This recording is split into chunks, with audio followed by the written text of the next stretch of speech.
व्याख्यामुद्रां करसरसिजै पुस्तकं शङ्खचक्रे बृद्भिन्नस्फटिकरुचिरे पुण्डरीके निषण्णः अम्लानश्रीरमृतविशदैरंशभिप्लावयन् मामाविर्भूयादनगमहिमा मानसे वागधीशः। नमस्ते प्राणेश प्रणत विभवायावनिमगाः नमः स्वामिन् रामप्रियतमनमन् गुरुगुण नमस्तुभ्यं भीमप्रबलतमकृष्णेष्ट भगवन् नमः श्रीमन्मध्वप्रदिश सुदर्शन्नो जय जय श्री गुरुभ्यो नमः।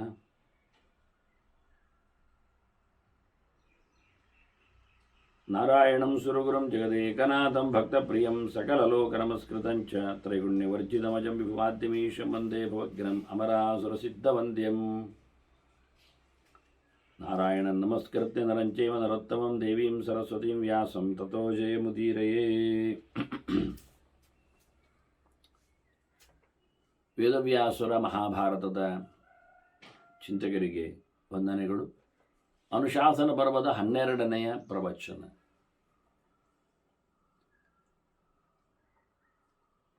ಮನೆವಾಳ್ತೆಯಲ್ಲಿದ್ದುಕೊಂಡೇ ಮರಣವನ್ನೇ ಗೆದ್ದಿರತಕ್ಕ ಆಗ್ನೇಯನ ಸಾಧನೆಯನ್ನು ಭೀಷ್ಮರು ಧರ್ಮರಾಜನಿಗೆ ತಿಳಿಸಿದ್ದರು. ಅಲ್ಲಿ ಬಂದಿರುವ ಧರ್ಮದೇವತೆಯೇ ಅವನ ಸಾಧನೆಯನ್ನು ಪರೀಕ್ಷೆಗಾಗಿ ನಿಂದ ಆ ಓಘವತಿಯ ಗುಣಚಿಂತನೆಯನ್ನು ಮಾಡಿದ್ದಾರೆ. ಮುಖ್ಯವಾಗಿ ಆತ ತನ್ನ ಹೆಂಡತಿಯನ್ನೇ ಅತಿಥಿಗಾಗಿ ಸಮರ್ಪಿಸಿಕೊಂಡಾಗ ಆತ ಕಾಮವನ್ನು ಗೆದ್ದ ಅಂತ ಅನಿಸ್ತದೆ. ಅಷ್ಟೇ ಅಲ್ಲದೆ ಅತಿಥಿ ತಾನು ನಿನ್ನ ಹೆಂಡತಿಯ ಸೇವೆಯನ್ನು ನಾನು ಪಡಿಬೇಕಿದ್ದೇನೆ ಅಂತ ಹೇಳಿಕೊಂಡಾಗ ಸಿಟ್ಟುಗೊಳ್ಳದೆ ಆತ ಸಂತೋಷದಿಂದ ಎಲ್ಲವೂ ದೇವರ ಸಮರ್ಪಣೆಗಾಗಿ ಅತಿಥಿಯ ಧರ್ಮವೇ ವಿಶೇಷ ಅಂತೇಳಿ ಬಿಟ್ಟುಕೊಟ್ಟ. ಇದರಿಂದಾಗಿ ಧರ್ಮ ಪ್ರಜಾಪತಿ ಹೇಳುತ್ತಾನೆ, ಗೃಹಸ್ಥ ಧರ್ಮೇಣಾನೇನ ಕಾಮಕ್ರೋಧವು ತತ್ತೆ ಜಿತೌ. ಮನುಷ್ಯ ಗೆಲ್ಲಬೇಕಾದ್ದು ಪ್ರಧಾನವಾಗಿ ಎರಡನ್ನೇ. ಕೃಷ್ಣನು ಇದರ ಮೇಲೆ ಹೆಚ್ಚು ಒತ್ತು ಕೊಟ್ಟು ಹೇಳಿದ್ದ, ಕಾಮಯೇಷಃ ಕ್ರೋಧಯೇಷಃ ರಜೋಗುಣ ಸಮುದ್ಭವ ಅಂತ ಹೇಳಿ. ಮಹಾಶನ ಮಹಾಪಾತ್ಮ ವಿದ್ಯೇನ ಮಿಹ ವೈರಿನ. ರಾಜ್ಯ ಬೇಕು ಅಂತ ಹೇಳಿಕೊಂಡು ಹೋರಾಟ ಮಾಡುವುದಲ್ಲ ನೀನು, ಸತ್ಯಕ್ಕಾಗಿ ನ್ಯಾಯಕ್ಕಾಗಿ ಧರ್ಮಕ್ಕಾಗಿ ಹೋರಾಟ. ಅವರು ರಾಜ್ಯ ಬೇಕು ಅಂತೇಳಿ, ದುಡ್ಡು ಬೇಕು ಅಂತ ಹೇಳಿ, ಇನ್ನೊಬ್ಬರ ಸಂಪತ್ತು ಬೇಕು ಅಂತೇಳಿ ದುರ್ದ್ಯೂತದಿಂದ ಅದನ್ನು ಕಬಳಿಸಿದ್ದು. ಆದ್ದರಿಂದ ಕೌರವರ ಕಾಮವೇ ಬೇರೆ, ಬಯಕೆಯೇ ಬೇರೆ. ಪಾಂಡವರ ಇವತ್ತಿನ ರಾಜ್ಯದ ಮೇಲೆ ನೆಲೆಗೊಂಡ ಯುದ್ಧದ ಕಸುವೇ ಬೇರೆ. ಹಾಗೆ ಸಿಟ್ಟು ದುರ್ಯೋಧನನಿಗೆ ಉಳಿದವರಿಗಿರತಕ್ಕಂಥ ಸಿಟ್ಟಿನ ಕತೆ, ಪಾಂಡವರ ಇವತ್ತಿನ ಸಿಟ್ಟು ಹೋರಾಟದಂಗಳದಲ್ಲಿ ವ್ಯತ್ಯಾಸ ಇದೆ. ಹಾಗಾಗಿ ಕಾಮವನ್ನು ಕೋಪವನ್ನು ಗೆಲ್ಲಬೇಕಾದ ಕತೆ, ಬಹಳ ವಿಶಿಷ್ಟವಾಗಿರತಕ್ಕಂಥ ವ್ಯವಸ್ಥೆ.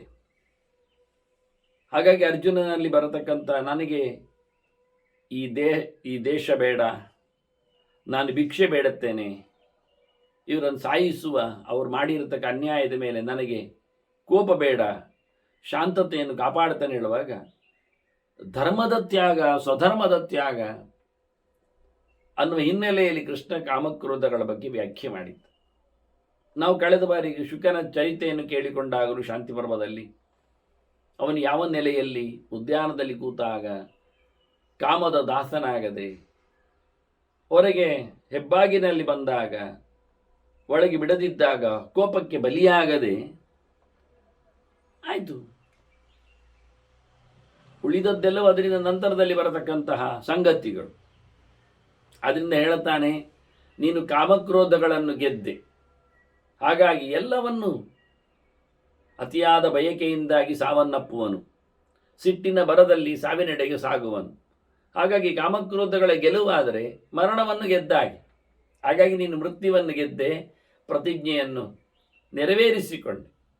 ಸ್ನೇಹ ರಾಗಶ್ಚ ತಂದ್ರೀಚ ಮೋಹ ದ್ರೋಹಶ್ಚ ಕೇವಲ ತವ ಶುಶ್ರೂಷೆಯ ರಾಜನ್ ರಾಜಪುತ್ರಿಯ ಚ ನಿರ್ಜಿತ.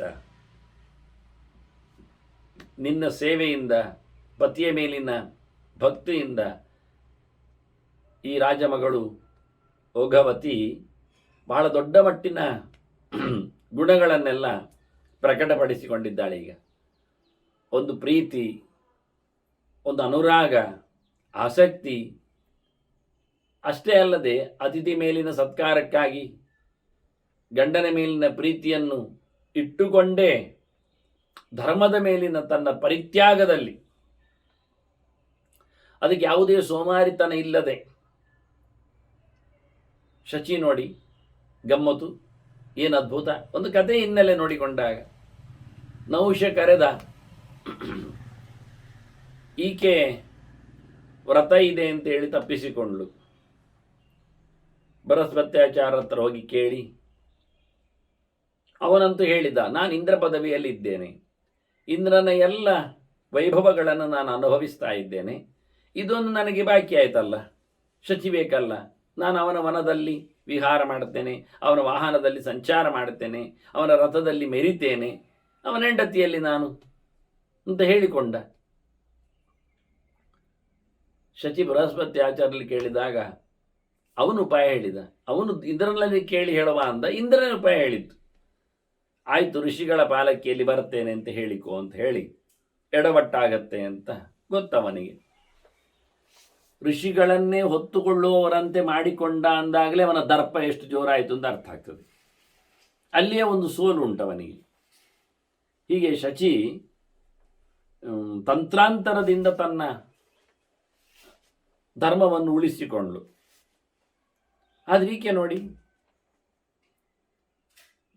ತನ್ನ ಪತಿಯೇ ಹೇಳಿಕೊಂಡಿದ್ದಾನೆ ಅನ್ನೋ ನೆಲೆಯಲ್ಲಿ ಒಂದು ಚೂರು ಸೋಮಾರಿತನ ಮಾಡದೆ, ತಡವರಿಸದೆ, ತಪ್ಪಿಸಿಕೊಳ್ಳದೆ, ಬಹಳ ವಿಶಿಷ್ಟವಾದ ವ್ಯವಸ್ಥೆಯಲ್ಲಿ, ಹಾಗಾಗಿ ಅವಳು ಅದನ್ನೆಲ್ಲ ಗೆದ್ದುಕೊಂಡಿದ್ದಾಳೆ. ಮೋಹವನ್ನಾಗಲಿ ದ್ರೋಹವನ್ನಾಗಲಿ ನಡೆಸಿಕೊಡದೆ, ಅಧೀರನಾಗದೆ, ಬಹಳ ವಿಶಿಷ್ಟವಾದ ಗುಣಗಳು ಅವಳಲ್ಲಿ ಉಂಟು ಅಂತ, ಗೆದ್ದ ಗುಣಗಳಿವು ಅಂತ ತೋರಿಸಿಕೊಡ್ತಾರೆ. ಹೀಗೆ ಭೀಷ್ಮರು ಕಥೆಯನ್ನು ಹೇಳುತ್ತಾ ಧರ್ಮರಾಜನಿಗೆ ಅಲ್ಲಿಗೆ ದೊಡ್ಡ ರಥದಲ್ಲಿ ಇಂದ್ರನು ಬಂದಿದ್ದಾನೆ ಅಂತ ಹೇಳಿ ಅತಿಥಿಯ ಧರ್ಮದ ಎಡೆಗೆ ಒಂದೆರಡು ಮಾತನ್ನು ಅವರು ಹೇಳಿದ್ದನ್ನು ಭೀಷ್ಮರು ನೆನಪಿಸ್ತಾರೆ. ಋತೆ ಅತಿಥಿಂ ನರವ್ಯಾಗ್ರ ನಾಣ್ಯ ದೈವತಮಸ್ತಿ ವೈ.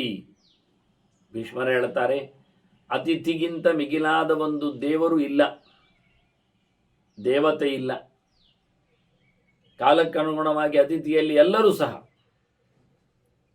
ನಚಿಕೇತ ನೋಡಿ ಯಮನಡೆಗೆ ಬಂದಾಗ ವೈಶ್ವಾನರಹ ಪ್ರವಿಶತಿ ಹೇಳಿಕೊಂಡು ಅತಿಥಿಯಾಗಿ ಅಗ್ನಿಯೇ ಬರ್ತಾನೆ ಮನೆಗೆ. ನೀವು ಸಮಾಧಾನಗೊಳಿಸಿದ್ರೆ, ತೃಪ್ತಿಯನ್ನು ಪಟ್ಟರೆ ಅವನು ಶಾಂತನಾಗಿ ತೆರಳುತ್ತಾನೆ. ಅಲ್ಲದೆ ಹೋದಲ್ಲಿ ಅದು ಹಿಡಿತದೆ, ಬೆಂಕಿ ನಾಶ ಮಾಡ್ತದೆ, ಸುಡುತ್ತದೆ. ಬರಬೇಕು ಯಾಕೆ, ಕೇಳುವಾಗೇ ಇಲ್ಲ. ಬಂದದ್ದೇನು, ಆಗದೇ ಇರತಕ್ಕ ಸಮಾರಾಧನೆ ಏನು, ಅದಕ್ಕಾಗಿ ನಮಗಾಗಿರತಕ್ಕ ತೊಂದರೆ ಏನು, ಕೇಳಲಿಕ್ಕೆ ಇಲ್ಲ. ಅತಿಥಿಗೆ ಹಾಗೆ ಬರಲಿಕ್ಕೆ ಉಂಟು, ಅದವನ ಧರ್ಮ. ನೀವು ನಮ್ಮ ಧರ್ಮವನ್ನು ಮಾಡದೆ ಹೋದರೆ ನಾವೇನು ಮಾಡಿ. ಆದ್ದರಿಂದ ಬಹಳ ಚಂದವಾಗಿ ಹೇಳುತ್ತಾನೆ ಭೀಷ್ಮ, ಅತಿಥಿಗಿಂತ ಮಿಗಿಲಾದ ದೈವತ್ವವೇ ಇಲ್ಲ. ಎಲ್ಲ ದೇವತೆಗಳು ಅವನಲ್ಲಿ ನೆಲೆಗೊಂಡ ಅವತ್ತು ಬಂದಿರುತ್ತಾರೆ, ಅದೇ ದೊಡ್ಡ ವಿಷಯ.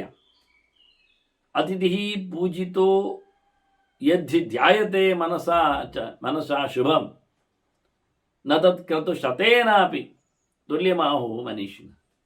ಒಂದೊಮ್ಮೆ ಅತಿಥಿ ಸತ್ಕಾರ ಆಗಿಬಿಟ್ಟು ಅವನು ಖುಷಿಯಲ್ಲಿ ಮನಸ್ಸಿನಲ್ಲಿ ಒಳ್ಳೆದಾಗಲಿ ಅಂತ ನಮ್ಮ ಮೇಲೆ ಆತ ಬಯಸಿದರೆ ಅಲ್ಲಿಗೆ ಮುಗಿದೋಯ್ತು. ಏನು, ನೀವು ಮುಂದೆ 100 ಗಟ್ಟಲೆ ಯಜ್ಞ ಮಾಡಿದರೂ ಆ ಪುಣ್ಯವನ್ನು ಪಡೆಯಲಿಕ್ಕೆ ಆಗುವುದಿಲ್ಲ ಅಂತಾರೆ.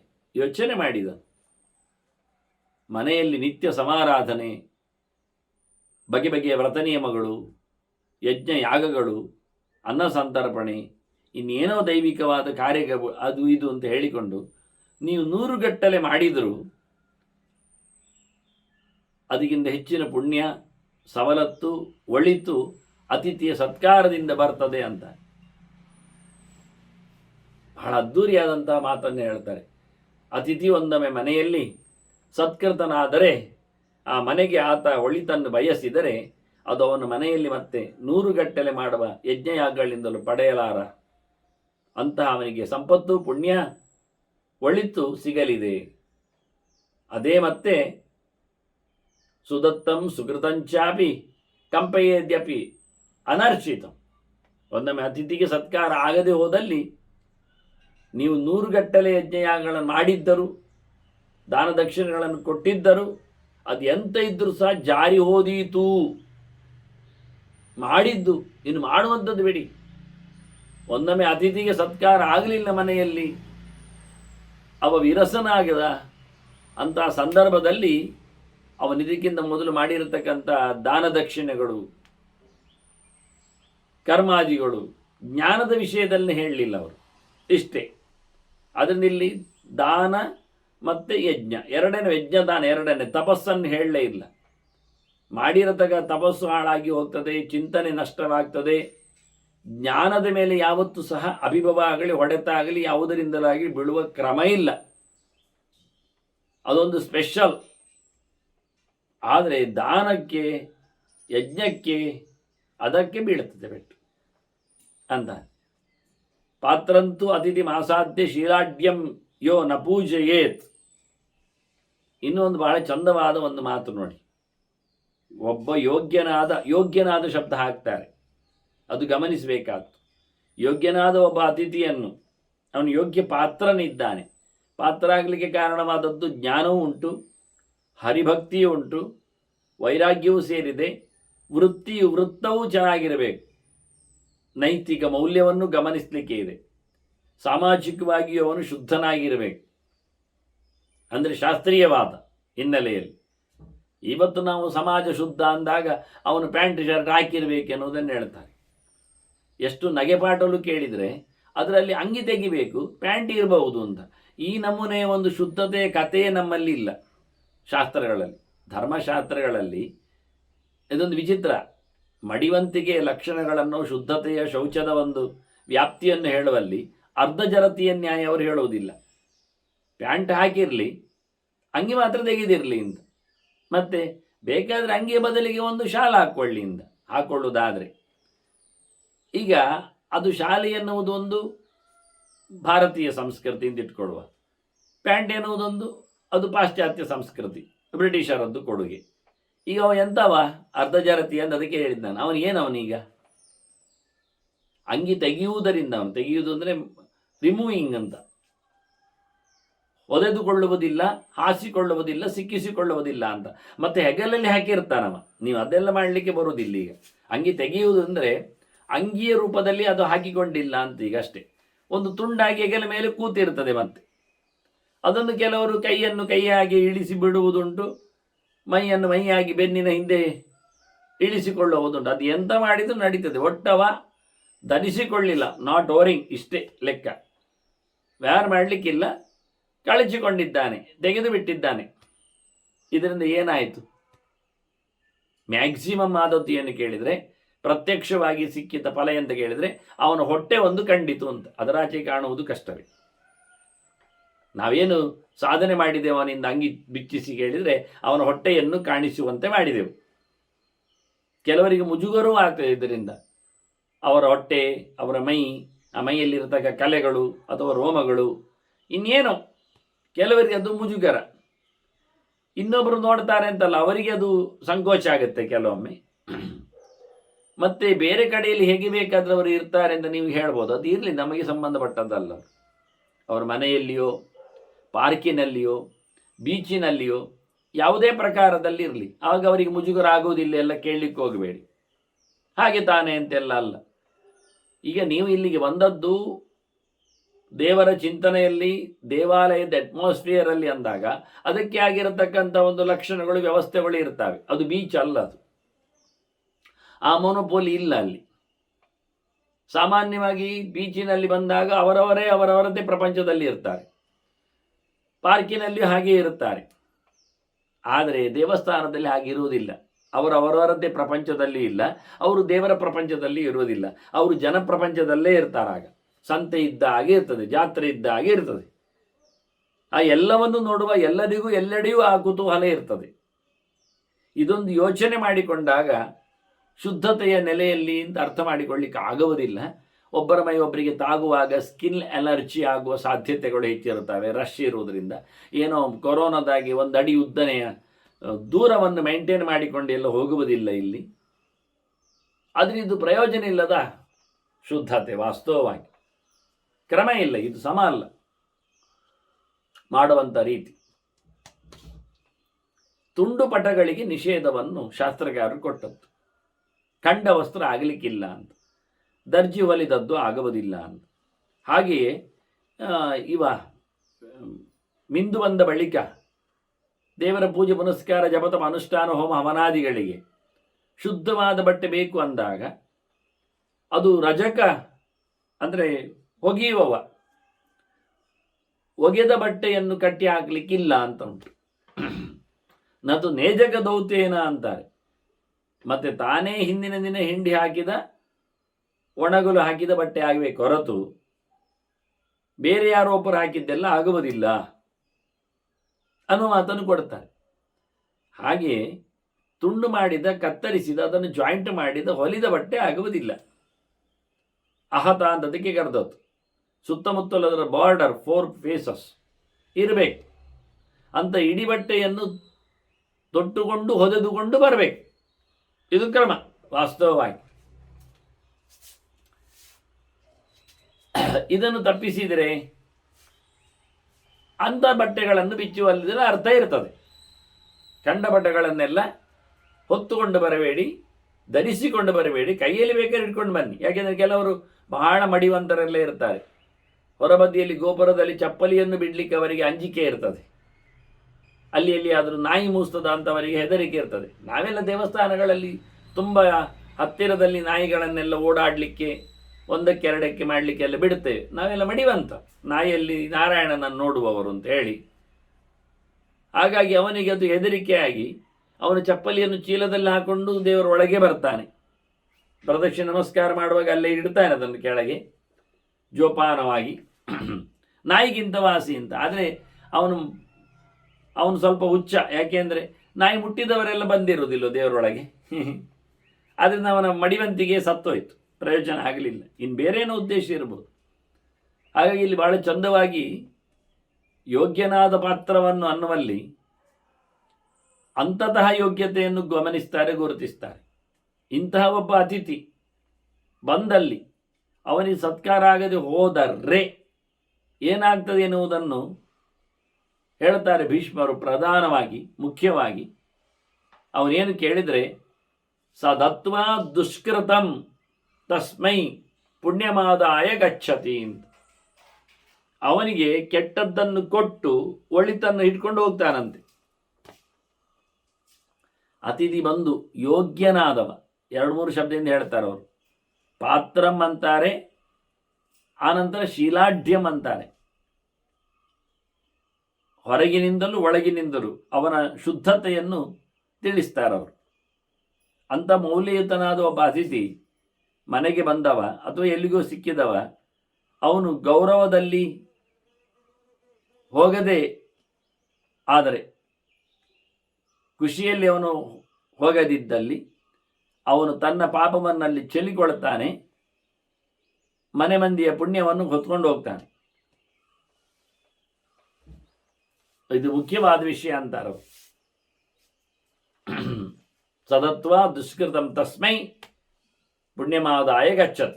ಮನೆ ಯಜಮಾನನಿಗೆ ಅವನು ಮೈನಸ್ ಕೊಟ್ಟು ಪ್ಲಸ್ ಇಟ್ಕೊಂಡು ಹೋಗ್ತಾನೆ.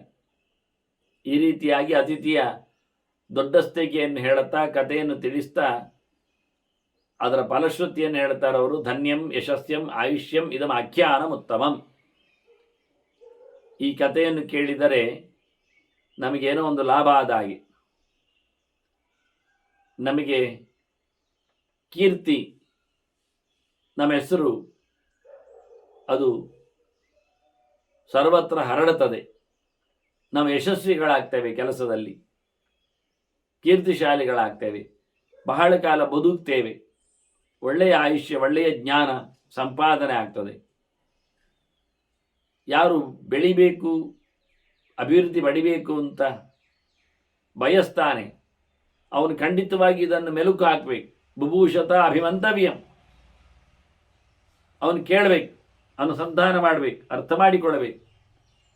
ಹೀಗಿದ್ದಾಗ ಈ ಆಖ್ಯಾನ ನಮ್ಮ ಒಳಗೆ ತುಂಬಿದ ಎಲ್ಲ ದುಷ್ಟ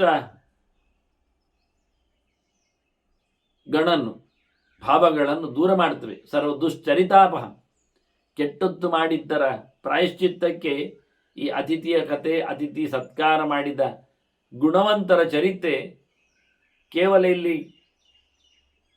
ರಾಜ ಮಾತ್ರ ಆಗಲಿಲ್ಲ ಮೆರೆದದ್ದು, ಅವನ ಹೆಂಡತಿಯೂ ಸಹ ಹೆಸರು ಪಡೆದವಳಾಗಿದ್ದಳು. ಆದ್ದರಿಂದ ಇದು ಕೇವಲ ಪುರುಷ ಪ್ರಧಾನವಾದ ಚರಿತ್ರೆ ಅಲ್ಲದು, ಇದು ಮನೆಮಾಳತೆ ಅಂದಾಗ ಹೆಣ್ಣಿನ ಚರಿತ್ರೆಯೂ ಇಲ್ಲಿದೆ. ಅವಳಿಗೂ ಇಲ್ಲಿ ಸ್ಥಾನಮಾನವನ್ನು ಕೊಟ್ಟಿದ್ದಾರೆ.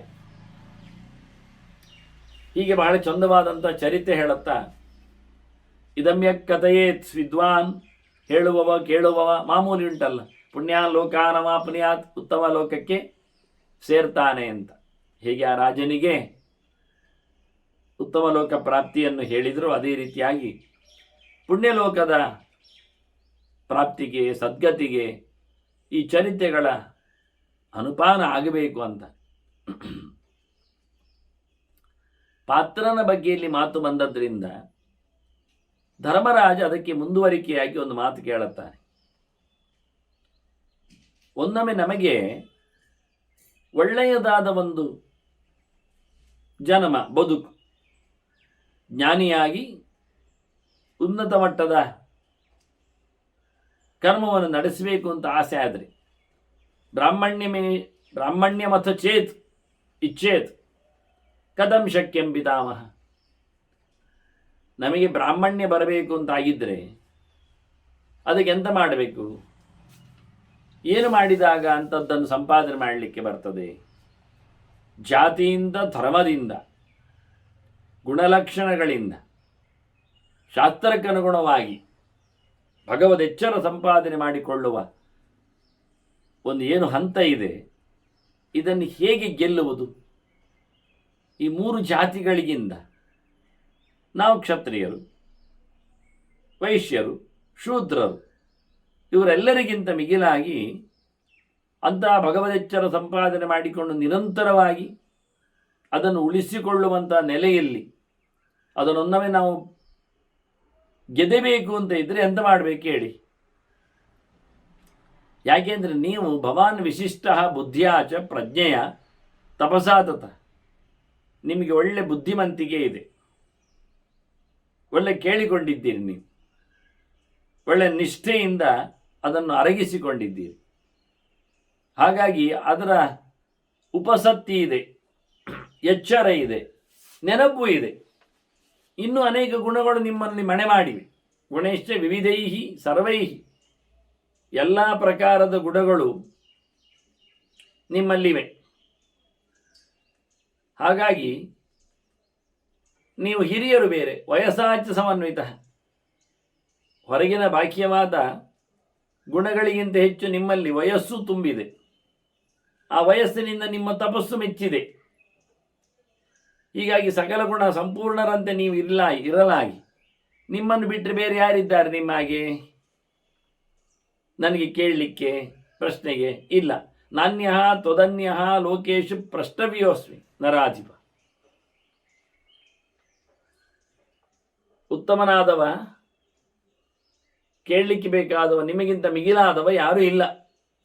ಹಾಗಾಗಿ ನಿಮ್ಮಲ್ಲೇ ನಾನು ಕೇಳುತ್ತೇನೆ, ನನಗೆ ಅದನ್ನು ನೀವು ಹೇಳಬೇಕು ಅನ್ನುವುದಾಗಿ ಬ್ರಾಹ್ಮಣ್ಯದ ಬಗ್ಗೆ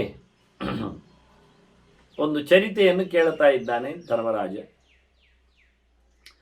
ತುಂಬ ವಿಷಯಗಳು ಇದರಲ್ಲಿ ಅಡಕವಾಗಿವೆ. ವಾಸ್ತವವಾಗಿ ಅದನ್ನು ನಾವು ಒಂದು 2-3-4 ದಿನದ ಪ್ರವಚನಗಳಲ್ಲಿ ಅದನ್ನು ಗಮನಿಸಬಹುದು. ತುಂಬ ಏರುಪೇರುಗಳು, ಇರ್ತವೆ ನೋಡಲಿಕ್ಕೆ. ಕೆಲವೊಮ್ಮೆ ಪಾತ್ರಗಳು ನಾನು ಮೊದಲೇ ಹೇಳಿಕೊಳ್ಳುತ್ತೇನೆ ಅದಕ್ಕೋಸ್ಕರ, ಕೆಲವೊಮ್ಮೆ ಪಾತ್ರಗಳು ಪ್ರಾತಿನಿಧಿಕವಾಗಿ ನಮ್ಮ ಮುಂದೆ ಬರಲಿಕ್ಕೂ ಇರ್ತಾರೆ. ಇದು ವೇದವ್ಯಾಸರೇ ಹೇಳಿಕೊಂಡಂಥ ಒಂದು ಬಗೆ. ಕೆಲವು ಇತಿಹಾಸ ಆಗಬೇಕಾಗಿಲ್ಲ, ಕೆಲವು ನೀತಿವಂತಿಕೆಗಾಗಿ, ಬುದ್ಧಿವಂತಿಕೆಗಾಗಿ. ಈಗ ಆ ಫಲಿತ ಮುಂತಾದವರ ಚರಿತೆಯನ್ನೆಲ್ಲ ಹೇಳಿದರು. ಇಲ್ಲಿ ಮುಂಗಿಸಿಯ ಅದೆಲ್ಲ ನಡೆದಿದ, ಅದೆಲ್ಲ ಆಯ್ತಾ, ಅದನ್ನೆಲ್ಲ ಅಬ್ಸರ್ವ್ ಮಾಡಿದ್ರ, ನೋಡಿದ್ರು ಹೋಗಿ ಅಂತ ಹೇಳಿಕೊಂಡು ಕೇಳುವಂಥದ್ದಲ್ಲ. ಅದು ಹಾವು ಮಾತಾಡಿತಾ, ಅದರ ಹೆಸರು ಹೇಳಿಲ್ಲ ನೀವು, ಮತ್ತೆ ಹಾವು ಅಂತ ಮಾತ್ರ ಹೇಳಿದ್ರಿ. ಬೇಟೆಗಾರನ ಹೆಸರಾದ್ರೆ ಹೇಳಿದ್ರಿ, ಅರ್ಜುನಕ ಅಂತ. ಹಾಗೆ ಕೆಲವು ಕಥೆಗಳು ಮೆಸೇಜ್, ಶಿಕ್ಷಾ ಗ್ರಾಹ್ಯ ಅಂತ ಹೇಳಿಕೊಂಡು ಕೆಲವೊಮ್ಮೆ ಅದರ ಮೌಲ್ಯಯುತವಾದ ಶಿಕ್ಷಣವನ್ನು, ನೀತಿಯನ್ನು ನಾವು ಕಲಿಬೇಕು, ಸಂದೇಶವನ್ನು ಅರಿಯಬೇಕು. ಈಗ ಅಜಾಮಿಳ ಇದ್ನ, ಅಜಾಮಿಳ ಉಂಟು ಹೇಳುವ ಇಲ್ಲ ಹೇಳುವ, ಎರಡೂ ನಡೀತದೆ. ಇದ್ದವನನ್ನು ಗಮನಿಸುವುದು ಕಷ್ಟ, ಆದರೆ ನಮಗೆ ಸಾಧನೆಯ ಮೆಸೇಜ್ ಬೇಕು. ಹೀಗೆ ಪ್ರಾಣಿ ಪಕ್ಷಿಗಳ ಕಥೆ ಆಗಲಿ, ಋಷಿಮುನಿಗಳ ಚರಿತ್ರೆ ಆಗಲಿ, ಇವೆಲ್ಲ ಕೆಲವೊಮ್ಮೆ ವೇದವ್ಯಾಸರು ಅವರೇ ಹೇಳಿಕೊಂಡಾಗೆ ಕೆಲವು ಪಾರ್ಶಿಯಲಿ ನಡೆದಿದೆ. ಕೆಲವು ವ್ಯಕ್ತಿಗಳು ಇರ್ತಾರೆ, ಆದರೆ ಘಟನೆ ನಡೆಯುವುದಿಲ್ಲ. ಅದನ್ನು ಯಾವುದೋ ಒಂದು ತುಂಡುಗೆರೆಯಲ್ಲಿ ಉಲ್ಲೇಖ ಮಾಡಲಿಕ್ಕೆ ಬರ್ತದೆ. ಆ ಘಟನೆಯನ್ನು ಅಭ್ಯಾಸ ಮಾಡಿಸ್ಲಿಕ್ಕೆ ಆಗ್ತದೆ, ಪೂರ ಕಥೆಯನ್ನು ಹೆಣಿಬೇಕಾಗ್ತದೆ ಕೆಲವೊಮ್ಮೆ. ಇಂಥದ್ದೆಲ್ಲ ಆಗಲಿಕ್ಕೆ ಹೋಗಿ ಚರಿತ್ರೆಗಳ ಬಗ್ಗೆ ನಮಗೆ ಮೆಸೇಜ್ ಬೇಕಷ್ಟೇ ಹೊರತು ಕಥೆಯ ವ್ಯಕ್ತಿಗಳೆಲ್ಲ ಬೇಡ. ವಾಸ್ತವವಾಗಿ ಇದು ನಿಯಮ, ನಿರ್ಬಂಧ. ಹಾಗೆ ಇಲ್ಲಿ ಇದನ್ನು ಹೀಗೆ ಹೇಳಿಕೊಂಡು ಎಲ್ಲಕ್ಕೂ ಅನ್ವಯ ಮಾಡಿಕೊಂಡು ಜನ, ಕೃಷ್ಣನೇ ಇರಲಿಲ್ಲ, ಪಾಂಡವರು ಇರಲಿಲ್ಲ, ಕೌರವರು ಇರಲಿಲ್ಲ, ಅದು ನಮ್ಮೊಳಗೆ ಆಗತಕ್ಕಂಥ ಘಟನೆ, ಗಲಾಟೆ, ನಮ್ಮೊಳಗೆ ಇದ್ದಾರೆ ಪಾಂಡವರು ಕೌರವರು ಎಲ್ಲ ಹೇಳಿಕೊಂಡು ಅಧ್ಯಾತ್ಮದ ಪಿಕ್ಚರ್ ಇದು ಅಂತ ಹೇಳಿಕೊಂಡು ಆ ಇನ್ಸಿಡೆಂಟ್ಸನ್ನೇ ಆಗಲಿಲ್ಲ ಅಂತ ಹೇಳತಕ್ಕಂಥ ಜನರು ಇದ್ದಾರೆ. ಹಾಗೆ ಮಾಡಿಕೊಂಡ್ರೆ ದೊಡ್ಡ ದುರಂತ ಏನು ಕೇಳಿದರೆ ಕುರುಕ್ಷೇತ್ರದಲ್ಲಿ, ಉತ್ಖನದಲ್ಲಿ ಅದು ಹೇಳಿಕೊಂಡಾಗಿ ಇರಲಿಕ್ಕೆ ಹೋಗಿ ಅವರು ಸೋಲ್ತಾರೆ. ಹಾಗಾಗಲಿಲ್ಲ. ಆದರೆ ಕೆಲವು ಅಂಶಗಳು ಅದರಲ್ಲಿ ಮೌಲ್ಯಯುತವಾಗಿ ಶಿಕ್ಷಣಕ್ಕಾಗಿ ಸೇರ್ಪಡೆಯಾದದ್ದೆಲ್ಲ ಹೇಳಲಿಕ್ಕೆ ಬರ್ತದೆ ಅಷ್ಟೆ, ಮತ್ತೇನೂ ಅಲ್ಲ. ಕೆಲವು ಸರ್ವಾತ್ಮನ ಕಲೀಲಿಕ್ಕೋಸ್ಕರವೇ ಸಂದೇಶಕ್ಕಾಗಿ ಇರುವಂತಹ ಮಾತುಗಳು ಇದ್ದೇ ಇರ್ತವೆ. ಹಾಗೆ ಇಲ್ಲಿ ಧರ್ಮರಾಜ ಪ್ರಶ್ನೆ ಮಾಡಿದಾಗ ಅವರು ಒಬ್ಬ ಬ್ರಾಹ್ಮಣನ ಮಗನ ಮತಂಗನ ಚಿಂತನೆಯನ್ನು ಕೊಡ್ತಾರೆ. ಯಾಕೆಂದ್ರೆ ಬ್ರಾಹ್ಮಣ್ಯ ನೀನು ಹೇಳಿದಾಗೆ ಹೇಗೆ ಬರ್ತದೆ ಕೇಳಿದಕ್ಕೆ, ಹಾಗೆಲ್ಲ ಸುಲಭದಲ್ಲಿ ಬರುವುದಿಲ್ಲ ಮಾರಾಯ. ಬ್ರಾಹ್ಮಣ್ಯಂ ಅತಿ ದುಷ್ಪ್ರಾಪ್ಯಂ ವರ್ಣೈ ಕ್ಷತ್ರಾದಿಭಿ ತ್ರಿಭಿ. ಉಳಿದವರು ಬಿಡಿ, ಕ್ಷತ್ರಿಯ ವೈಶ್ಯ ಶೂದ್ರರು ಸಮ ಅವರು ಕಷ್ಟಪಟ್ಟು ಬ್ರಾಹ್ಮಣರಾಗಲಿಕ್ಕೆಲ್ಲ ಆಗುವುದಿಲ್ಲ. ಅಂತಹ ಸ್ಥಾನಮಾನ ಅದು ಬ್ರಾಹ್ಮಣರ ಸ್ಥಾನಮಾನ. ಏನು ಹೇಳಿದರೆ ಇಲ್ಲಿ ಲೆಕ್ಕ ನೋಡಿ ಹೇಗೆ ಉಂಟು ಅಂತಾನೆ ಭೀಷ್ಮ. ಬಹ್ವೀಸ್ತು ಸಂಚರನ್ ಯೋನೀಹಿ ಜಾಯಮಾನಃ ಪುನಃ ಪುನಃ ಪರ್ಯಾಯೇಣತು ಕಸ್ಮಿಂಶ್ಚಿತ್ ಬ್ರಾಹ್ಮಣೋ ನಾಮ ಜಾಯತೆ. ಸುಮ್ಮನೆ ಸುಮ್ಮನೆ ಸೀದ ಬ್ರಾಹ್ಮಣನಾಗಿ ಹುಟ್ಟುವುದಿಲ್ಲ. ಇದು ಆಯ್ಕೆಯ ಕ್ರಮ ಅಲ್ಲ. ಇದು ಉದ್ಯೋಗದಲ್ಲಿ ಸೀಟು ಭರ್ತಿ ಮಾಡಿದಂತೆ ಎಷ್ಟೆಲ್ಲ ಮೀಸಲಾತಿಗಳಿಗೆ ಉಂಟು, ಎಷ್ಟೆಲ್ಲ ಒಳಪಂಗಡಗಳಿಗೆ ಸೇರ್ತದೆ, ಎಷ್ಟೆಲ್ಲ ಮಿನಿಸ್ಟರ್ ಕೋಟಾ ಇರ್ತದೆ, ಎಷ್ಟೆಲ್ಲ ಸಂಬಂಧಿಕರ ನಂಬಿಕಸ್ಥರ ಸೀಟುಗಳು ಭರ್ತಿ ಆಗ್ತವೆ, ಎಷ್ಟೆಲ್ಲ ಮ್ಯಾನೇಜ್ಮೆಂಟ್ ಸೀಟುಗಳಿವೆ. ಇದೆಲ್ಲ ಮುಗಿದ ನಂತರ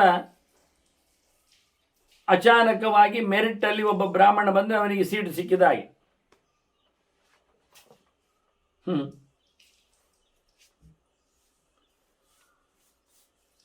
ಬಹಳ ಕಷ್ಟ ಉಂಟು ಅಂತಾನೆ, ಸಿಗುವುದಿಲ್ಲ. ನೇರ ಬ್ರಾಹ್ಮಣರಾಗಲಿಕ್ಕೆ ಆಗುವುದಿಲ್ಲ. ಬಹ್ವೀಸ್ತು ಸಂಸರನ್ ಯೋನಿ ಜಾಯಮಾನ ಪುನಃ ಮತ್ತೆ ಎಲ್ಲೆಲ್ಲಿಯೂ ಹೇಗೇಗೋ ಏನೇನೋ ಆಗಿ ಹುಟ್ಟಿ ಎಲ್ಲಿಯೋ ಒಮ್ಮೆ ಬ್ರಾಹ್ಮಣನಾಗಿ ಬರ್ತಾನೆ ಅಂತ ಭೀಷ್ಮರು ಹೇಳಿ, ಅದು ಏನಾಯ್ತು, ಎಲ್ಲಿ ಆಯ್ತು, ಹೇಗಾಯ್ತು ಎನ್ನುವುದಕ್ಕೆ ಮತಂಗನ ಚರಿತ್ರೆಯನ್ನು ಹೇಳ್ತಾರೆ. ಅಪ್ಪ ಹೇಳಿ ಅವ ಬ್ರಾಹ್ಮಣ ಮಗ ಅವ ಹೋಮಕ್ಕೆ ಯಾರದ್ದು ಕಾರ್ಯಕ್ರಮಕ್ಕೆ ಹೊರಟ. ಬೇಗ ಹೋಗಬೇಕು ಅಂತ ಅಪ್ಪ ಕತ್ತೆ ಗಾಡಿಯನ್ನು ಕೊಟ್ಟ ಅವನಿಗೆ. ಅದರಲ್ಲಿ ಕತ್ತೆಯಲ್ಲಿ ಹೊರಟ ಇವ. ಬೇಗ ಆಗಲಿಕ್ಕೋಸ್ಕರ ಸ್ವಲ್ಪ ಅದನ್ನು ಮೂಗು ದಾರ ಹಾಕಿದ್ದಾನೆ, ಎಳೆದು ಹೊಡೆದಿದ್ದಾನೆ. ಸಂಕಟ ಪಡ್ತಾ ಉಂಟದು. ಅದು ಪೆಟದಿಂದದ್ದು ಅದರ ತಾಯಿ ಕತ್ತೆ ಎದುರೇ ಅದಕ್ಕೆ ಆತ ಘಾಸಿ ಮಾಡುವುದು ತಾಯಿ ಕತ್ತೆ ನೋಡ್ತಾನೆ ಉಂಟು. ಆಗ ಆ ತಾಯಿ ಕತ್ತೆ ಗರ್ದಭಿ ರಾಸಭಿ ಅದು ಹೇಳುತ್ತದೆ ತನ್ನ ಮಗುವಿಗೆ, ತನ್ನ ಮಗನಿಗೆ, ಆ ಕತ್ತೆಗೆ, ಅವನೇನು ಕಟ್ಟಿಕೊಂಡಿದ್ದಾನೆ, ಅದನ್ನು ಹೋಗ್ತಾ ಇದ್ದಾನೆ. ಮಾಸುಚ ಪುತ್ರ, ನೀನು ಮಗ ಕಷ್ಟಪಡಬೇಡ, ಅಳಬೇಡ, ಸಂಕಟ ಪಡಬೇಡ, ಸಮಾಧಾನ ಪಟ್ಟಿಗೋ, ಸಹಿಸಿಕೋ. ಯಾಕೆ ಅಂದರೆ ಚಂಡಾಲಸ್ತು ಅಭಿವಿದ್ಯತೆ, ನಿನಗೆ ಚಂಡಾಲ ಹೊಡಿತಾ ಇದ್ದಾನೆ ಅಂತ ಹೇಳಿತು. ಯಾಕೆಂದರೆ ಬ್ರಾಹ್ಮಣ ದಾರುಣೋ ನಾಸ್ತಿ ಮೈತ್ರೋ ಬ್ರಾಹ್ಮಣ ಉಚ್ಯತೆ. ಒಬ್ಬ ಬ್ರಾಹ್ಮಣ ಅಂದರೆ ಅವನ ಧರ್ಮ ಹೇಗಿರುತ್ತದೆ ಕೇಳಿದರೆ, ಅವನು ಕ್ರೂರನಾಗಿರುವುದಿಲ್ಲ. ಉಗ್ರನಲ್ಲದವನು ಬ್ರಾಹ್ಮಣ, ಇದು ಕ್ರಮ. ಮೈತ್ರ ಅವ ಎಲ್ಲರಲ್ಲಿ ಒಳಿತನ್ನು ನೋಡುವವ, ಎಲ್ಲರನ್ನು ಪ್ರೀತಿಸುವವ, ಎಲ್ಲರಲ್ಲಿ ಭಗವಂತನ ಎಚ್ಚರ ಸಂಪಾದನೆ ಮಾಡಿದವ. ಅವನು ನಿತ್ಯ ಮಿತ್ರದೇವತಾಕವಾಗಿ ಸೂರ್ಯಮಂಡಲ ಮಧ್ಯವರ್ತಿಯಾಗಿ ನಾರಾಯಣನನ್ನು ವೇದಸಾರದಿಂದ ಕರೆಯಲೋಗಿ ಮೈತ್ರಿಯನ್ನು ಸಂಪಾದನೆ ಮಾಡ್ತಾ ಇದ್ದಾನೆ. ಮೈತ್ರ ಅಂದರೆ ಅದು ಅರ್ಥ. ಧಿಯೋ ಯೋ ನಃ ಪ್ರಚೋದಯಾತ್ ಅಂತ ಹೇಳ್ತಾ, ನಮ್ಮೆಲ್ಲರ ತಲೆಯನ್ನು ಸರಿ ಮಾಡಯ್ಯ, ನಮ್ಮೆಲ್ಲರ ಕೆಲಸಗಳನ್ನು ಸರಿಗೊಳಿಸಯ್ಯ ಅನ್ನುವುದಾಗಿ ಅವ ಕೇಳ್ತಾ ಇದ್ದಾನೆ. ಅಹಿಂಸೆಯನ್ನು ಇಷ್ಟಪಡ್ತಾ ಇದ್ದಾನೆ. ಯಾವುದೇ ಪ್ರಕಾರವಾದ ಯಾರದ್ದೇ ದೌರ್ಜನ್ಯವನ್ನು ಆತ ಒಪ್ತಾ ಇಲ್ಲ. ಇದು ಬ್ರಾಹ್ಮಣ. ಮೈತ್ರ ಅಂದರೆ ಹಾಗೆ. ಸರ್ವತ್ರ ಸೂರ್ಯನು ಸಮಗತನಾಗಿದ್ದಾನೆ. ಅವನು ಯಾರ ಕೇರಿಯಲ್ಲೂ ಯಾವ ವ್ಯಕ್ತಿಯ ಮೇಲೂ ಯಾವುದೇ ಪ್ರಕಾರದಲ್ಲಿ ಹೆಚ್ಚು ಕಡಿಮೆ ಮಾಡುವುದಿಲ್ಲವ. ಹೇಗೋ ಹಾಗೆ ಎಲ್ಲೆಡೆಯೂ ಸಮನಾದ ನಿರ್ದುಷ್ಟನಾದ ಭಗವಂತನನ್ನು ಕಾಣುವ ವೇದದ ಅರಸಾಡದಲ್ಲಿ ನೆಲೆಗೊಂಡವ ಆತ ಎಂದೂ ಸಹ ಕ್ರೂರನಾಗಿ ವರ್ತಿಸುವುದಿಲ್ಲ, ನಿರ್ದಯನಾಗಿರುವುದಿಲ್ಲ. ಹಾಗಾಗಿ ಇವ ಬ್ರಾಹ್ಮಣನಲ್ಲ, ಚಂಡಾಲ.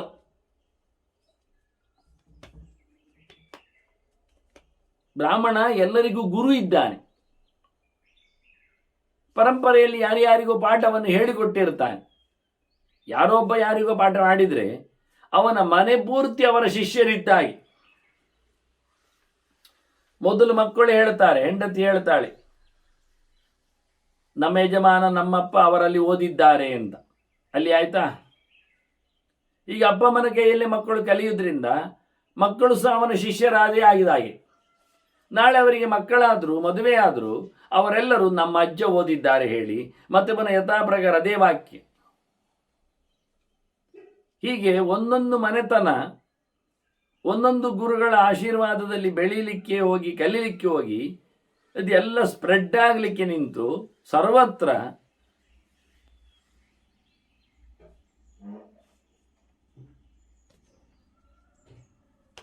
ವೇದವನರಿತ ಬ್ರಾಹ್ಮಣ ಆಚಾರ್ಯ ಸ್ಥಾನವನ್ನು ಏರ್ತಾನೆ.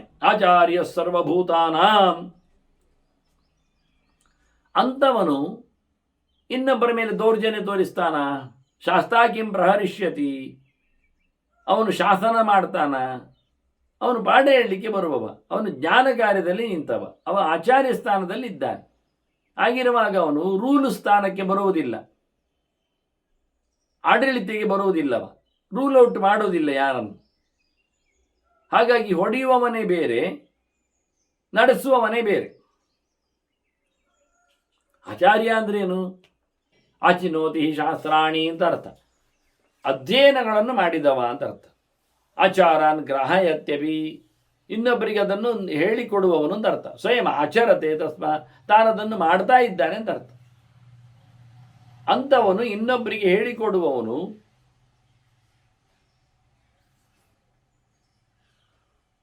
ನೋಡಿಕೊಂಡು ತಿಳಿದುಕೊಂಡು ಹೇಳಿಕೊಡುವವನು, ನೋಡಿಕೊಂಡು ತಿಳಿದುಕೊಂಡು ಮಾಡಿಕೊಂಡು ಹೇಳಿಕೊಡುವವನು. ನೋಡಿದ್ದಾನೆ, ಅಲ್ಲಿ ಉಪವಾಸ ಮಾಡಲಿಕ್ಕೆ ಹೇಳಿದ್ದಾರೆ, ಇನ್ನೊಬ್ರು ಹೇಳಿಬಿಡುವುದಲ್ಲ ಉಪವಾಸ ಮಾಡಿ ಅಂತ. ಅಲ್ಲಿ ಉಪವಾಸ ಮಾಡಲಿಕ್ಕೆ ಹೇಳಿದ್ದಾರೆ ಅಂತ ತಾನು ಉಪವಾಸ ಮಾಡಿಕೊಂಡು ಇನ್ನೊಬ್ಬರಿಗೆ ಉಪವಾಸ ಮಾಡಿ ಅಂತ ಹೇಳಲಿಕ್ಕೆ ಆಗ್ತದೆ. ನಾನು ಮಾಡಿದ್ದೇನೆ, ನೀವು ಮಾಡಲಿಕ್ಕೆ ಬರ್ತದೆ. ಅಲ್ಲಿ ಹೇಳಿದ್ದು ಸರಿ, ನಾನು ಮಾಡಿ ನೋಡಿದೆ, ನೀವು ಮಾಡಲಿಕ್ಕೆ ಬಡಿ ಅನ್ನುವ ಆಚಾರ್ಯ. ಹಾಗಾಗಿ ಇಂಥವನು ಲೋಕಕ್ಕೆ ಶಾಸನವನ್ನು ಕೊಡುವವನು, ಪಾಠವನ್ನು ಮಾಡುವವನು ಯಾಕೆ ದೌರಾತ್ಮ್ಯವನ್ನು ತೋರಿಸ್ತಾನೆ? ಸಾಧ್ಯವೇ ಇಲ್ಲ. ಯಾವಾಗಲೂ ಹಾಗೆ ವ್ಯಕ್ತಿ ತನ್ನದೇ ಆಗಿರತಕ್ಕಂತಹ ಫೋರ್ಸ್ ಇರ್ತದಲ್ಲ ಒಳಗಿನದ್ದು, ಆಂತರ್ಯ, ಅದುವೇ ಮಾಡುದವ. ಹೇಗಿದ್ದಾನೋ ಹಾಗಿರ್ತಾನೆ ಅಂತ ಹೇಳೋದಿನ್ನು. ಪರಂಪರೆ ಹೇಗುಂಟೋ, ಜೀನ್ಸ್ ಹೇಗಿರ್ತದೋ, ವಂಶವಾಗಿ ಹೇಗೆ ಬಂದಿರ್ತದೋ, ಅವನ ಸ್ವಭಾವ ಹೇಗೆ ನಿಂದಿರ್ತದೋ ಹಾಗೆ ಲೋಕದಲ್ಲಿ ನಡೆಸಿಕೊಡ್ತಾನೆ. ಪ್ರಭಾವ ಅದು ಅಲ್ಪಕಾಲದಲ್ಲಿ ಇರ್ತದೆ, ಗೊತ್ತಾದರೆ ಬಿದ್ದೋಗ್ತದೆ, ಮತ್ತೆ ಊರ್ಜಿತ ಆಗುವುದಿಲ್ಲದು. ಹೀಗಾಗಿ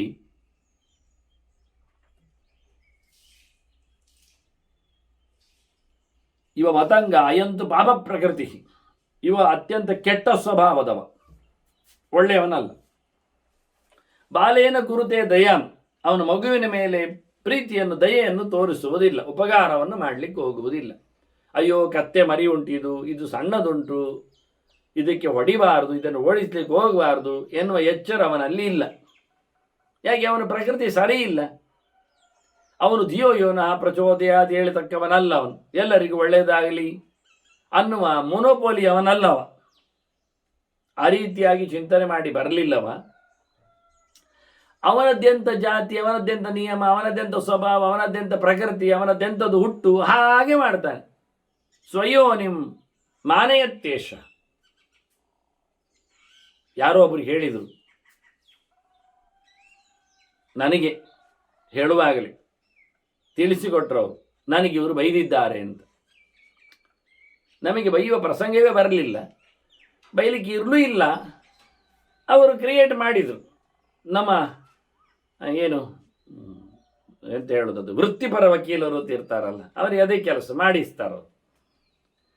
ಕೊನೆಗೆ ಕೇಳಿದರು ನ್ಯಾಯಾಧೀಶರು, ಏನು ಬೈದದ್ದು ಅಂತ. ಅವ್ರು ಹೇಳಿದರು, ಬಹಳ ಚಂದವಾದ ಶಬ್ದಗಳನ್ನು ಹೇಳಿದರು. ಆಗ ಅರ್ಥ ಆಯಿತು ನಮಗೆ, ಅದೇನು ಬರತಕ್ಕ ಶಬ್ದಗಳೆಲ್ಲ ಉಂಟು, ಅದನ್ನು ಹೇಳಿಕೊಂಡ್ರು. ಆಗ ಅರ್ಥ ಆಯಿತು, ಎಲ್ಲರಿಗೂ ಅರ್ಥ ಆಯಿತು, ಅಲ್ಲಿ ಕೂತವರಿಗೂ ಅರ್ಥ ಆಯಿತು, ತಿಳಿದವರಿಗೂ ಅರ್ಥ ಆಯಿತು. ಅವರು ಯಾರು ಅಂತ ಹೇಳಿಕೊಂಡ್ರು ಅಂತ. ಬಹಳ ಚೆನ್ನಾಗಿದೆ. ಕೆಲವೊಮ್ಮೆ ನಾವು ನಮ್ಮನ್ನೇ ಹೇಳಿಕೊಳ್ತೇವೆ ಎಂಥವರು ಅಂತ ತಿಳಿಸಿಕೊಡುತ್ತೇವೆ, ಅದನ್ನು ಇನ್ನೊಬ್ಬರು ಹೇಳಿದರು ಅಂತ ಮತ್ತೆ ಗಮ್ಮತ್ತು ಮಾಡ್ತೇವೆ. ಹಾಗಾಯ್ತು ಈ ಪ್ರಕರಣ. ಇವನ ಪ್ರಕರಣ ತಾನು ಯಾರು ಅಂತ ತೋರಿಸಿದ ಅಂತ ಕತ್ತೆ ಹೇಳ್ತಾ ಉಂಟು. ಕತ್ತೆ ರಾಣಿ, ಕತ್ತೆಮ್ಮ. ಕತ್ತೆಮ್ಮ ಹೇಳ್ತಾ ಉಂಟು ತನ್ನ ಮರಿಗೆ, ತನ್ನ ಮಗನಿಗೆ ಹೇಳ್ತಾ ಉಂಟು, ಇವನಾರು ಗೊತ್ತಾಯ್ತಾ ಈಗ ನಿನಗೆ? ಯಾರು ಯಾರು ಯಾವತ್ತೂ ಸಹ ತಮ್ಮ ಪ್ರಕೃತಿಯನ್ನು, ಸ್ವಭಾವವನ್ನು, ಜಾತಿಯನ್ನು, ತಮ್ಮ ಹುಟ್ಟನ್ನು ಮರೆಯುವುದಿಲ್ಲ. ಹುಟ್ಟು ಗುಣ ಗಟ್ಟ ಹತ್ತಿದರೂ ಬಿಡದು ಅಂತ ಇಲ್ವಾ? ಹಾಗಾಗಿ ಇವನು ಅದನ್ನು ತೋರಿಸಿಬಿಟ್ಟ ನಿನಗೆ. ಬಾಬು ಭಾವಂ ನಿಯಚ್ಚತಿ. ಮನುಷ್ಯನ ಸ್ವಭಾವ ಅದು ಸ್ವಭಾವನ್ನೇ, ಅವನ ಭಾವ ಅಂದರೆ ಸ್ವ ಅಂದರೆ ಅವನದ್ದು ಅಂತ ಹೇಳಲಿಕ್ಕೆ. ಸ್ವ ಅಂತ ಹೇಳಬೇಕಾಗಿಲ್ಲ. ಪರಭಾವ ಪರಭಾವ, ಭಾವ ಭಾವ. ಭಾವೋ ಭಾವಂ ನಿಯಚ್ಚತಿ. ಗುಣವಂತಿಕೆ ತನ್ನತನ ಇನ್ನೊಂದನ್ನು ಆಕ್ರಮಿಸ್ತದೆ. ಎಲ್ಲರಿಗೂ ಹಾಗೆ ನನ್ನಾಗಿ ಇನ್ನೊಬ್ರು ಇರಬೇಕು ಅಂತಲೇ ಕ್ರಮ. ಆದ್ದರಿಂದ ತನ್ನತನವನ್ನು ರೂಪಿಸುತ್ತದೆ, ತನ್ನದಲ್ಲದ ತನವನ್ನು ಬದಿಗಿರಿಸ್ತದೆ. ಒಳ್ಳೆಯವನು ಸುತ್ತಮುತ್ತಲಿದ್ದರೆ ಅದರಲ್ಲಿ ಕೆಟ್ಟವನು ಸೇರಿದರೆ ಅವ ಬಹಳ ಜೋರಾಗಿ, ಒಳ್ಳೆಯವರಿಗೆ ಯಾವತ್ತೂ ಒಳ್ಳೆಯತನದಲ್ಲಿ ಇರಲಿಕ್ಕೆ ಹೋಗಿ ಅವರು ಯಾವುದೇ ಪ್ರಕಾರದ ಕೀಟಲೆಗಳಿಗೆ ಹೋಗುವುದಿಲ್ಲ. ಈ ಕೆಟ್ಟವ ಇರ್ತಾನಲ್ಲ, ಅವನದ್ದು ಕೆಟ್ಟ ಸ್ವಭಾವ ಆದ್ರಿಂದ ಅವನು ಇನ್ನೊಬ್ಬರ ಕೀಟಲೆಯಲ್ಲಿಯೇ ಸಂಭ್ರಮಿಸ್ತಾನೆ. ಹಾಗಾಗಿ ತೊಂದರೆಗೊಳ್ಳಲಿಕ್ಕೆ ನೋಡ್ತಾನೆ, ಬಲಾತ್ಕರಿಸಲಿಕ್ಕೆ ನೋಡ್ತಾನೆ. ತನ್ನಂತೆ ಆಗಬೇಕು ಅಂತ ಅವನು ಒಪ್ಪಿಕೊಳ್ಳಿಕ್ಕೆ ಇಷ್ಟಪಡ್ತಾನೆ. ಕೆಟ್ಟದ್ದು ಮಾಡಲಿಕ್ಕೆ, ಎಳೆಯುವುದೋ, ಕುಡಿಯುವುದೋ, ತಿನ್ನುವುದೋ, ರೇಗುವುದೋ, ಏನು ಮಾಡಲಿಕ್ಕೆ ಇದು ಪಕ್ಕನೆ ಹರಡುತ್ತದೆ ಬಲಾತ್ಕಾರದಿಂದ. ಅದರಿಂದ ಭಾವೋ ಭಾವನ್ನೇ ಹೆಚ್ಚು.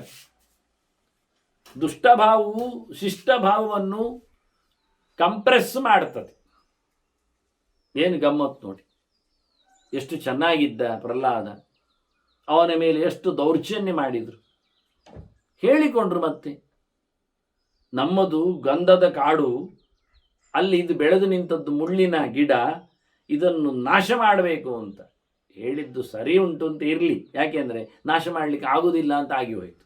ಯಾಕೆ ಮುಳ್ಳನ್ನು ಕೈಯಲ್ಲಿ ಎತ್ತಿ ತೆಗಿಲಿಕ್ಕೆ ಬರುವುದಿಲ್ಲ, ಕಷ್ಟ ಆಗುವುದಾಗಿ. ಹತ್ತಿರ ಹೋದರೆ ನಮ್ಮನ್ನೇ ಪಾರಚ್ಚಿ ಬಿಡುತ್ತದೆ. ಯಾವತ್ತೂ ಕೆಲವೊಮ್ಮೆ ಒಳ್ಳೆಯ ಸ್ವಭಾವಗಳು ಮುಳ್ಳಿನಾಗಿರಬೇಕಾಗ್ತದೆ. ಇನ್ನೊಬ್ಬರನ್ನು ದೂರ ದೂಡಲಿಕ್ಕೆ, ಹತ್ತಿರ ಬರದಂತೆ ಮಾಡಲಿಕ್ಕೆ, ಮೆಟ್ಟದಂತೆಯೂ ನೋಡಲಿಕ್ಕೆ. ಇಲ್ಲಾದರೆ ಮೆಟ್ಟಿ ಬಿಡ್ತಾರೆ, ಮೆಟ್ಟಿದರೆ ಮುಳ್ಳು ಕಚ್ಚಿ ಬಿಡ್ತದೆ. ಹಾಗೆ ನಮ್ಮ ಸ್ವಭಾವ ಸ್ವಲ್ಪ ಗಟ್ಟಿ ಇರಬೇಕಾಗ್ತದೆ. ಒಳ್ಳೆಯವರ ಸ್ವಭಾವ, ಕೆಟ್ಟವರು ಅದರ ಮೇಲೆ ದೌರ್ಜನ್ಯ ಮಾಡದಂತೆ ಗಟ್ಟಿಯಾಗಿರಬೇಕು ಅಂತ ಹೇಳಿಕೊಳ್ತಾರೆ. ನಿಜವಾಗಿ ವಾಸ್ತವವಾಗಿ ಪೀರದುಂಬ ಆಗಿದೆ, ಅದು ಹೆಚ್ಚು ಕಡಿಮೆ ಆಗಿದೆ.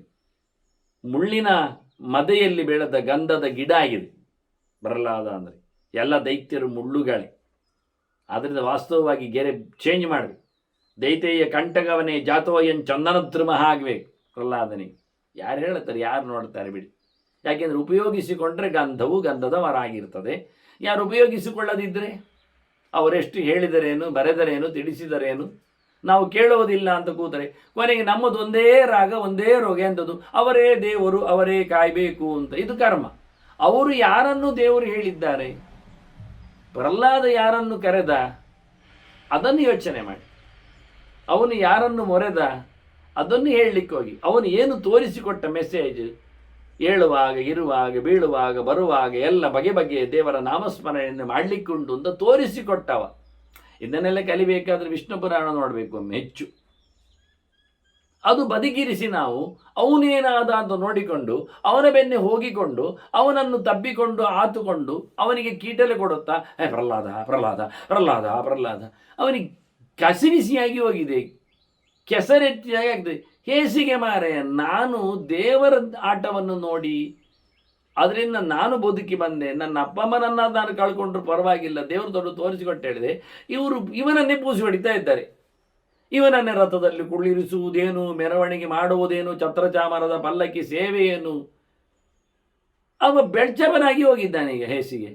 ಮಾರಯ್ಯ, ನಾನು ನನ್ನ ದೇವರನ್ನು ಇಂಟ್ರೊಡ್ಯೂಸ್ ಮಾಡಲಿಕ್ಕೆ ಬಂದವ ಮಾರ ಅಂದರೆ ಇವರು ಆಚೆ ಮೋರೆ ಎತ್ತಿ ನೋಡುವುದಿಲ್ಲ, ಅವನನ್ನು ತಿಳ್ಕೊಳ್ಳಿಕ್ಕೆ ಹೋಗುವುದಿಲ್ಲ, ಅವನ ಬಗ್ಗೆ ಎಚ್ಚರವೇ ಇಲ್ಲ.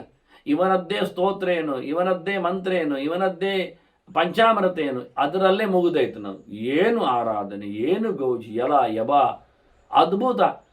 300 ಎಲ್ಲ ದೇವರ ಕೋಣೆಗಳಿಲ್ಲ, ಇವರದ್ದೇ ವೈಭವಗಳು. ಯಾರಿಗೆ ಬೇಕಾ ಇದೆಲ್ಲ? ಇದೆಲ್ಲ ಗಮ್ಮತ್ತುಗಳು. ಇದೇ ಹೇಳಿದ ಮನುಷ್ಯನ ಕತೆ. ಭಾವನ್ನಿಯಚ್ಛತಿ ಅಂತ. ಮನುಷ್ಯ ಹೇಸಿಗೆ ಆಗಿದ್ದಾನೆ, ಸರಿಯಾಗಿಲ್ಲ. ಕತ್ತೆ ಹೇಳ್ತಾ ಉಂಟು ಮರಿ ಹತ್ರ, ನೋಡು ಮಗ ಎಂತವ ಅಂತ ಅರ್ಥ ಆಯ್ತಲ್ಲ, ಅವನಾರು ಅಂತ ನಮಗೆ ಗೊತ್ತಾಯ್ತು ನೋಡು, ಬಾಯಿ ಮುಚ್ಚು, ಏನು ಮಾಡ್ಲಿಕ್ಕೆ ಆಗುವುದಿಲ್ಲ ಅಂತ ಕೇಳಿದ. ಇದು ಸ್ವರ ಕತ್ತೆದ್ದು ಮತಂಗ. ಗಾಡಿಯಿಂದ ಇಳಿದು ಕೇಳಿದಾನೆ, ಎಂತ ಕೇನವ ವೆತ್ಸಿ ಚಂಡಾಲ, ವೆತ್ಸಿ ಚಂಡಾಲ, ನಾನು ಹೇಗೆ ಚಂಡಾಲ? ಬ್ರಾಹ್ಮಣ್ಯಂ ಕೇನಮೇನ ಶತ್, ನನ್ನದು ಬ್ರಾಹ್ಮಣ್ಯ ಹೇಗೆ ಹೋಯಿತು? ನಾನು ಹೇಗೆ ಬ್ರಾಹ್ಮಣನಲ್ಲ? ನಾನೇಗೆ ಚಂಡಾಲನಿದ್ದೇನೆ? ಮತ್ತು ನಾನು ಹುಟ್ಟಿದ್ದು ನನ್ನ ಕತೆ ಸ್ವಯೋ ನಿಮ್ಮೆಲ್ಲ ಹೇಳ್ತೀನಿ. ನಿನ್ನ ಅವನ ಜಾತಿ ಅವನಾಗಿ ತೋರಿಸಿಕೊಟ್ಟು ಹುಟ್ಟಿಯಲ್ಲಿ ಬಂದು ಅದನ್ನು ಮಾಡಿದ ಅಂತ. ಯಾಕೆ ಜಾತಿ ಹೇಳುವುದು ಯಾವುದು? ಹುಟ್ಟಿನಿಂದ ಜಾತಿಯನ್ನು ಹೇಳುದು. ಎಲ್ಲಿಂದ ಬಂದೆ? ಅದು ನಿನ್ನ ಜಾತಿ. ಈಗ ಘಟೋತ್ಕಚ ಅವನ ಜಾತಿ ರಕ್ಕಸ ಜಾತಿ. ಯಾಕೆ? ಹುಟ್ಟಿದವ ಇಡಿಂಬೆಯಲ್ಲಿ ರಕ್ಕಸಿಯಲ್ಲಿ ಹುಟ್ಟಿದವ, ರಕ್ಕಸ ಜಾತಿಯವ. ಆದರೆ ಗುಣ ಲಕ್ಷಣ ಅದು ಭೀಮನತ್ತು. ಬೀಜ ಯಾರು? ಅದು ಭೀಮ. ಒಳ್ಳೆ ಗುಣಲಕ್ಷಣ, ಒಳ್ಳೆ ಭಗವತ್ ಪ್ರಜ್ಞೆ, ಒಳ್ಳೆ ಚಂದ ಇದ್ದಾನೆ, ದೇವರ ಸೇವೆ ಮಾಡುತ್ತಾನೆ. ಹಾಗೆ ವಿದುರನು ಹುಟ್ಟಿದ್ದು ದಾಸಿಯಲ್ಲಿ, ಶೂದ್ರಿಯಲ್ಲಿ. ಆದರೆ ಬಂದದ್ದು ವ್ಯಾಸರಿಂದ. ಅದನ್ನು ವಿದ್ಯಾರಥನಾದವ, ಹೆಸರಿನಲ್ಲೇ ಅಷ್ಟು ಚೆನ್ನಾಗಿದ್ದಾನವ, ಇನ್ನೆಂತ ಹೇಳುವ. ಹೀಗೆ ಕ್ರಮಗಳು ಎಲ್ಲ ಬಹಳ ದೂರಿಯಾದ ವ್ಯವಸ್ಥೆಗಳು. ಭೀಷ್ಮ ಅವು ಹುಟ್ಟಿದ್ದು ಗಂಗೆಯಲ್ಲಿ, ದೇವಿಯಲ್ಲಿ, ದೇವತೆಯ ಲಕ್ಷಣವನಲ್ಲಿ ಉಂಟು ಭೀಷ್ಮನಲ್ಲಿ. ಆದ್ರಿಂದ ಅವನು ದೇವವ್ರತ. ಆದರೆ ಅವನ ಅಪ್ಪ ಶಂತನು ರಾಜ, ಕ್ಷತ್ರಿಯನಾಗಿ ನಿಂತ ಇಲ್ಲಿ. ಅವನು ಭೀಷ್ಮಾಚಾರ್ಯ ಅಂತ ಅನಿಸಿಕೊಂಡ್ರು ಅವನು ಜಾತಿ ಕ್ಷತ್ರಿಯ. ಅವನು ಇಲ್ಲಿರುವುದು ಕ್ಷತ್ರಿಯನಾಗಿ ದೇವತೆಯಾಗಿದ್ದರು. ಅವನು ಅಪ್ಪನ ಗುಣಲಕ್ಷಣದಲ್ಲಿ ಕೂತಿದ್ದಾನೆ. ಹೀಗೆ ಗುಣಲಕ್ಷಣಗಳು ವ್ಯತ್ಯಾಸ, ಜಾತಿಗಳ ಕತೆ. ಇದನ್ನು ಕೇಳಿಕೊಂಡವ ಇಳಿದು ಬಂದ ರಥದಲ್ಲಿ ಕೇಳ್ತಾನೆ, ನನ್ನ ಅಮ್ಮ ಎಂಥದು? ನಾನು ಚಂಡಾಲದು. ಮಾತಾಮೇ ಕೇನು ದೂಷಿತ, ನನ್ನಮ್ಮ ಯಾರಿಂದಾಗಿ ಹಾಳಾದ್ಲು? ನನ್ನ ಜಾತಿ ಹೇಳ್ತೆ. ಅದಕ್ಕೆ ಕತ್ತೆ ಹೇಳ್ತದೆ, ಮಾರಾಯ, ನಿನ್ನೆ ಹೆಂಗಸು ಇದ್ದಾಳಲ್ಲ, ಅವಳು ಬ್ರಾಹ್ಮಣಿ ಹೌದು, ನಿನ್ನ ತಾಯಿ ಬ್ರಾಹ್ಮಣ ಜಾತಿ ಅವಳು. ಆದರೆ ಅವಳಿಗೆ ಸಂಪರ್ಕ ಆದದ್ದು ಬೇರೆ. ಬ್ರಾಹ್ಮಣ್ಯಾಂ ಪುಷ್ಕಲೇನತ್ವಂ ಮತ್ತಾಯಾಂ ನಾಪಿತೇನಃ ಜಾತಸ್ತಮಸಿ ಚಂಡಾಲಃ ಬ್ರಾಹ್ಮಣ್ಯಂ ತೇನ ತೇ ಅನಶತ್. ನಿನ್ನದ್ದು ಬ್ರಾಹ್ಮಣ್ಯ ಹೋಗಲಿಕ್ಕೆ ಕಾರಣ ಅಂತ ಕೇಳಿದರೆ, ಅವಳಿಗೆ ಒಬ್ಬ ರಜಕನಿಂದ, ಅದು ಎಂಥದು ಧರ್ಮ ಬಿಟ್ಟವನಿಂದ, ಅವನಲ್ಲಿ ಧರ್ಮವೇ ಇರಲಿಲ್ಲ, ವಿರುದ್ಧ ಧರ್ಮದವ, ಧಿಕ್ಕಾರ ಮಾಡಿದವ, ಧರ್ಮವನ್ನು ಆಚರಣೆ ಇಲ್ಲದವ, ದೇವರು ವೇದವನ್ನು ಬದಿಗಿಟ್ಟವ, ಅಂಥವನಿಂದ ಒಬ್ಬ ಧರ್ಮಕ್ಕೆ ಘಾಸಿ ಮಾಡಿದವನಿಂದ ಒಬ್ಬನಿಂದ ನೀನು ಹುಟ್ಟಿದವ. ಹೀಗಾಗಿ ಈ ಹುಟ್ಟಿನಿಂದ ನೀನು ಬ್ರಾಹ್ಮಣ ಎನ್ನತಕ್ಕ ಸ್ತ್ರೀಯಲ್ಲಿ ಬಂದದ್ರಿಂದ ನೀನು ಬ್ರಾಹ್ಮಣ ಅಂತ ಅನಿಸಿಕೊಳ್ಳುವುದಕ್ಕಿಂತ ಹೆಚ್ಚು ನಿನ್ನಲ್ಲಿ ಸಮ ಇಲ್ಲ ಅಂತ ನೀನು, ಹಾಗಾಗಿ ಪ್ರಯೋಜನ ಇಲ್ಲದವ ಅಂತ ನೀನು ಚಂಡಾಲ ಅಂತ ಹೇಳಿಕೊಂಡು ತಮಾಷೆ ಮಾಡಿತ್ತು. ಬಹಳ ಬೇಜಾರಾಗಿದೆ ಅವನಿಗೆ. ಸೀದಾ ಮನೆಗೆ ಬಂದಿದ್ದಾನೆ. ಅಪ್ಪ ನೋಡಿದ, ಇವ ಕಾರ್ಯಕ್ರಮಕ್ಕೆ ಹೋದವ, ಹಿಂದೆ ಬಂದಿದ್ದಾನೆ. ಕಸ್ಮಾತ್ ಪ್ರತಿನಿವೃತ್ತೋಸಿ, ಯಾಕೆ ಮಾರೇ ಬಂದದ್ದು? ಏನು ಕತೆ? ಕಶ್ಚಿನ್ನ ಕುಶಲಂತವ, ನಿನಗೇನಾದರೂ ಸಂಕಟ ಆಗಲಿಲ್ಲಲ್ಲ? ಹುಷಾರಿದ್ಯಲ್ಲ? ಕೇಳ್ತಾನೆ. ಎಂಥದ ಹುಷಾರಿರುವುದು? ಕ್ಷೇಮ ಕುಶಲ, ಎಂಥ ಕರ್ಮ ಕುಶಲ? ಉತ್ತರಿಸ್ತಾನೆ ಮಗ ಮತಂಗ. ಅಂತ್ಯೋನಿ ಅಯೋನಿರ್ವ ಕಥಂಸ ಕುಶಲಿ ಭವೇತ್. ಸರಿಯಾದ ಹುಟ್ಟು ಇಲ್ಲದವನಿಗೆ ಖುಷಿ ಕುಶಲ ಅಂತ ಉಂಟ? ಕಡೆಯ ಜಾತಿಯಲ್ಲಿ ಬಂದವನಿಗೆ, ಜಾತಿ ಕಡೆಯಾಗಿ ನಿಂದವನಿಗೆ, ಹುಟ್ಟು ಸರಿ ಇಲ್ಲದವನಿಗೆ, ಹುಟ್ಟು ಗುಟ್ಟು ಗೊತ್ತಿಲ್ಲದವನಲ್ಲಿ ಎಂಥ ಕಥೆಯನ್ನು ಕೇಳೋದು ಒಳ್ಳೆದಿದೆಯಾ ಅಂತ? ಏನು ಕರ್ಮ? ನನಗೆ ಕತೆ ಹೇಳಿದೆ, ನನ್ನ ಕತೆ ನನಗದು ಬೇಡ ಆಗಿದೆ. ಈಗ ನಾನು ತಪಸ್ಸು ಮಾಡಿ ನಾನು ಪಡಿಬೇಕಾಗಿದೆ. ಆದ್ದರಿಂದ ತಪಸ್ಸೇ ತಪೋ ಮಹತ್, ಭಾರಿ ದೊಡ್ಡ ಮಟ್ಟಿನ ನಾನು ತಪಸ್ಸು ಮಾಡುತ್ತೇನೆ, ತಪಸ್ಸಿನಿಂದ ನಾನು ಸರಿ ಮಾಡಿಕೊಡುತ್ತೇನೆ, ಹೋಗ್ತೇನೆ ಅಂತ ಹೋಗಿಯೇ ಬಿಟ್ಟವ. ತಪಸ್ಸಿಗಾಗಿ ತೆರಳಿದ್ದಾನೆ, ಬಹಳ ಜೋರಾದ ತಪಸ್ಸಿಗೆ ನೆಲೆಗೊಂಡಿದ್ದಾನೆ. ಮುಂದೆ ಅವನ ತಪಸ್ಸಿನಲ್ಲಿ ಯಾವ ಪ್ರಕಾರವಾದ ಬದಲಾವಣೆ ಆಗಿದೆಯೋ, ಆಗ್ತದೆಯೋ, ಆಗಬೇಕು ಅನ್ನುವುದರ ಬಗ್ಗೆ ಮತ್ತೆ ನಾವು ಮತಂಗವನಕ್ಕೆ ತೆರಳುವ. ವಂದನೆಗಳೊಂದಿಗೆ ಶ್ರೀಕೃಷ್ಣ ನಾರಾಯಣ ನಾರಾಯಣ ನಾರಾಯಣ.